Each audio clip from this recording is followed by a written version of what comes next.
Hi, ನಮಸ್ಕಾರ. ಇತ್ತೀಚೆಗೆ ಶುಂಠಿ ಬೆಳೆಗಾರರು ಕೆಲವು ಪ್ರಶ್ನೆಗಳನ್ನು ಸಾಮಾಜಿಕ ಮಾಧ್ಯಮಗಳಲ್ಲಿ, ವಾಟ್ಸಪ್ ಗುಂಪುಗಳಲ್ಲಿ ಹಾಗೂ ಕರೆ ಮಾಡುವುದರ ಮೂಲಕ ಸಾಕಷ್ಟು ಪ್ರಶ್ನೆಗಳನ್ನು ಕೇಳಿದ್ದಾರೆ. ಅದರಲ್ಲಿ ಒಂದು, ಶುಂಠಿಯನ್ನು ಕಾಡ್ತಾ ಇರ್ತಕ್ಕಂತಹ ಒಂದು ಹೊಸ ರೋಗ ಎಂಬ ಭಾವನೆ ಅವರದು. ಆ ರೋಗ ಎಲೆ ಚುಕ್ಕೆ ರೋಗಕ್ಕೆ ಸಂಬಂಧಪಟ್ಟಿರೋದು. ಅದು ಹೊಸ ರೋಗ ಏನಲ್ಲ, ಮೊದಲು ಕೂಡ ಅದು ಇತ್ತು. ಅದು ಹೆಚ್ಚು ತೀವ್ರವಾಗಿ ಕಾಡಿರಲಿಲ್ಲ.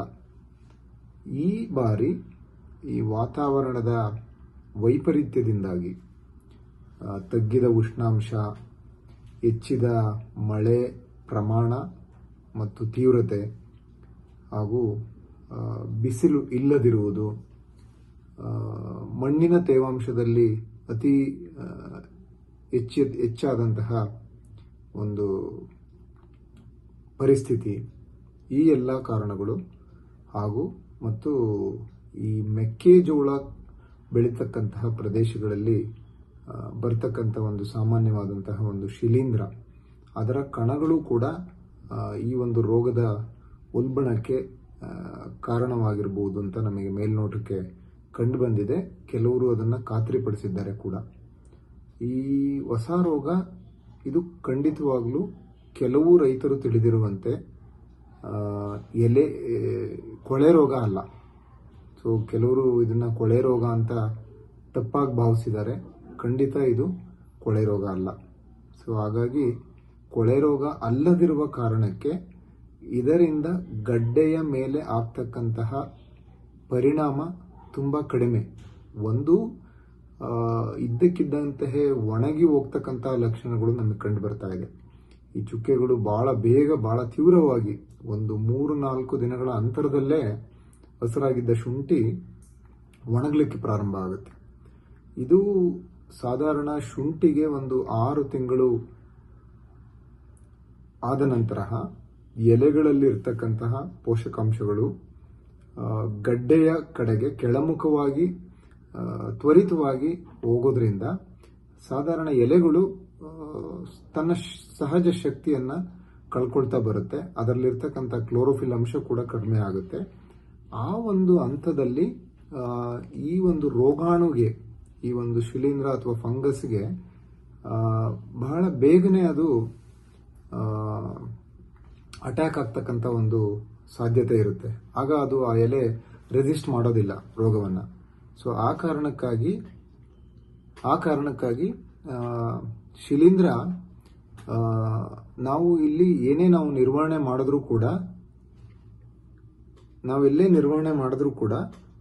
ಅದು ಸ್ವಲ್ಪ ಬೇಗನೆ ನಮಗೆ ಕಂಟ್ರೋಲಿಗೆ ಬರಲ್ಲ. ಆದರೆ ಯಾರ್ಯಾರು ಈ ಒಂದು ಶಿಲೀಂಧ್ರ ರೋಗವನ್ನು ಮೊದಲಿನಿಂದ ಈ ಎಲೆ ಚುಕ್ಕೆ ರೋಗಗಳಿಗೆ ಸಮಗ್ರ ನಿರ್ವಹಣಾ ಕ್ರಮಗಳನ್ನ ಅನುಸರಿಸಿದರೆ ಅಂತಹ ಒಂದು ಕ್ಷೇತ್ರಗಳಲ್ಲಿ ಹೆಚ್ಚಾಗಿ ಕಂಡು ಬಂದಿಲ್ಲ. ಯಾರು ಇದ್ರ ಬಗ್ಗೆ ಹೆಚ್ಚು ಕಾಳಜಿಯನ್ನು ವಹಿಸಿಲ್ಲ ಮೊದಲಿಂದ, ಅಂಥವರಿಗೆ ಸ್ವಲ್ಪ ಸಡನ್ ಆಗಿ ಕಂಡು ಬಂದಿದೆ. ಮತ್ತೆ ಈ ರೋಗ ನಮಗೆ ಈ ಕೊಡಗು ಜಿಲ್ಲೆ ಮತ್ತೆ ಹಾಸನದ ಕೆಲವು ಭಾಗಗಳಲ್ಲಿ ಅತಿ ಹೆಚ್ಚಾಗಿ ಕಾಡಿದೆ. ಉಳಿದಿರ್ತಕ್ಕಂಥ ನಮಗೆ ಶಿವಮೊಗ್ಗ ಆಗಲಿ, ಬೀದರ್ ಆಗಲಿ ಅಥವಾ ಹಾವೇರಿ ಭಾಗದಲ್ಲಾಗಲಿ ಶುಂಠಿ ಬೆಳೆಯ ಪ್ರದೇಶಗಳನ್ನು ನೋಡಿದ್ರೆ ಈ ಒಂದು ಪ್ರದೇಶದಲ್ಲಿ ಸ್ವಲ್ಪ ಹೆಚ್ಚಾಗಿ ಕಂಡು ಬಂದಿರೋದು ಗಮನಕ್ಕೆ ಬಂದಿದೆ.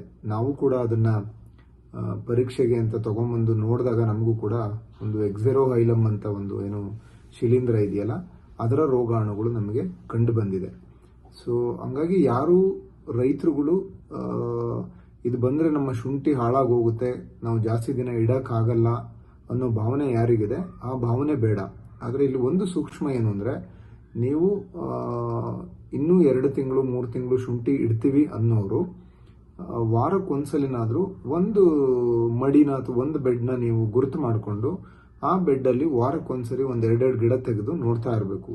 ಆ ಗಡ್ಡೆಯ ಮೇಲಿನ ಕಣ್ಣುಗಳೇನಾದರೂ ಕಪ್ಪಾಗ್ತಾ ಇದೆಯಾ, ಅದರ ಬಣ್ಣ ಬದಲಾಗ್ತಾ ಇದೆಯಾ, ಈ ಥರ ಒಂದು ನೋಡಬೇಕು. ಇದು ಅದರ ಆಯಸ್ಸು ಸಾಧಾರಣ ನಮಗೆ ಡಿಸೆಂಬರ್ನಲ್ಲಿ, ಹೆಚ್ಚು ಕಡಿಮೆ ನವೆಂಬರ್ ಎಂಡು ಡಿಸೆಂಬರ್ನಲ್ಲಿ ಮುಗಿಯೋದ್ರಿಂದ ಸೊ ಸಹಜವಾಗಿ ಎಲೆಗಳು ಒಣಗಿ ಕಡ್ಡಿಗಳೆಲ್ಲ ಬಿದ್ದು ಹೋಗೋದು ನಮ್ಗೆಲ್ರಿಗೂ ಗೊತ್ತಿದೆ. ಆದರೆ ಈ ರೋಗ ಬಂದ ಮೇಲೆ ಸ್ವಲ್ಪ ತ್ವರಿತವಾಗಿ ಒಣಗಿರೋದು ಕಂಡು ಬಂದಿದೆ.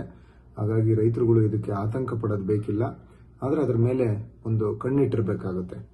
ಸೊ ಇದನ್ನ ಬಿತ್ತನೆಗೆ ಬಳಸಬಹುದಾ ಇಲ್ವಾ ಅನ್ನೋದು ಕೆಲವರಿಗೆ ಅನುಮಾನ ಇದೆ. ಸೊ ಆ ಕಾರಣಕ್ಕಾಗಿ ಖಂಡಿತವಾಗ್ಲೂ ಬಿತ್ತನೆಗೆ ಬಳಸಬಹುದು. ಆದರೆ ಅದನ್ನ ಈಗಲೇ ತೆಗೆಯೋ ಅವಶ್ಯಕತೆ ಇಲ್ಲ.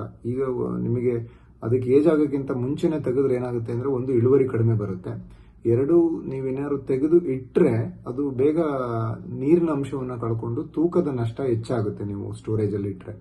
ಸೊ ಅದೊಂದು ಪ್ರಮುಖವಾದಂತಹ ಅಂಶ.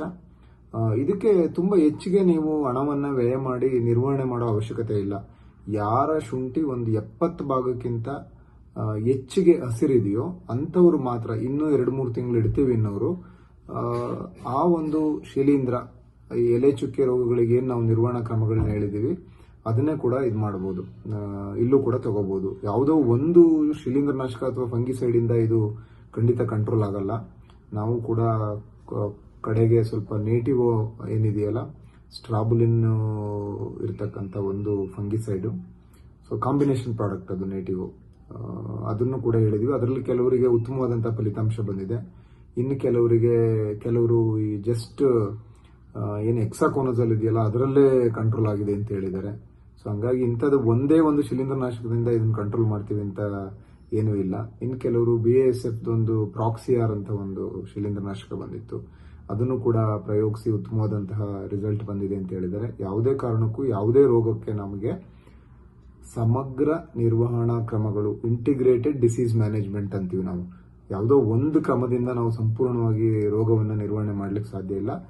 ಆ ಒಂದು ಅಂಶವನ್ನ ಇಲ್ಲಿ ರೈತರು ಗಮನಿಸಬೇಕಾಗುತ್ತೆ. ಯಾರು ಆತಂಕ ಪಡೋದು ಬೇಕಿಲ್ಲ. ಈ ವರ್ಷದ ಹವಾಮಾನ ವೈಪರೀತ್ಯವೇ ಆ ರೋಗದ ಉಲ್ಬಣಕ್ಕೆ ನಿಜವಾಗ್ಲೂ ಕಾರಣ ಆಗಿದೆ. ಇದು ಖಂಡಿತವಾಗ್ಲೂ ಕೊಳೆ ರೋಗ ಅಲ್ಲ. ಸ್ವಲ್ಪ ಇಳುವರಿ ಕಡಿಮೆ ಆಗುತ್ತೆ, ಅದರಲ್ಲಿ ಎರಡು ಮಾತಿಲ್ಲ. ಆದರೆ ಯಾರು ಸುಮ್ಮನೆ ಈ ರೋಗಕ್ಕೆ ಆತಂಕದಿಂದ ಇದನ್ನ ನಮ್ಮ ಶುಂಠಿ ಹಾಳಾಗುತ್ತೆ ಅನ್ಕೊಂಡು ಈಗಲೇ ಅದನ್ನ ಕಟಾವು ಮಾಡಿ ಕೊಡೋ ಅವಶ್ಯಕತೆ ಇಲ್ಲ ಅಂತ ನಾನಾದ್ರೂ ಭಾವಿಸ್ತೀನಿ. ಯಾಕೆಂದ್ರೆ ಮತ್ತೆ ಮುಂದೆ ಹೋಗ್ತಾ ಹೋಗ್ತಾ ಸ್ವಲ್ಪ ದರನೂ ಕೂಡ ಹೆಚ್ಚಾಗೋ ಸಾಧ್ಯತೆ ಇರೋದ್ರಿಂದ ಸೂಕ್ತವಾದ ನಿರ್ಧಾರವನ್ನ ರೈತರು ತಗೋಬೇಕು ಅಂತ ಈ ಮೂಲಕ ಕೇಳ್ತಾ ಇದ್ದೀನಿ. ಈ ಕುರಿತು ಯಾವುದೇ ಅನುಮಾನಗಳಿದ್ರೆ ಯಥಾ ಪ್ರಕಾರ ನನಗೆ ಅವರು ಸಂದೇಶಗಳನ್ನು ಕಳಿಸಬಹುದು, ಅಥವಾ ನಾನು ಯೂಟ್ಯೂಬ್ ಅಲ್ಲಿ ಹಾಕಿದ ಮೇಲೆ ಅಲ್ಲೂ ಕೂಡ ಪ್ರತಿಕ್ರಿಯೆಯನ್ನ ನೀಡಬಹುದಾಗಿದೆ. ಸೊ ಧನ್ಯವಾದ.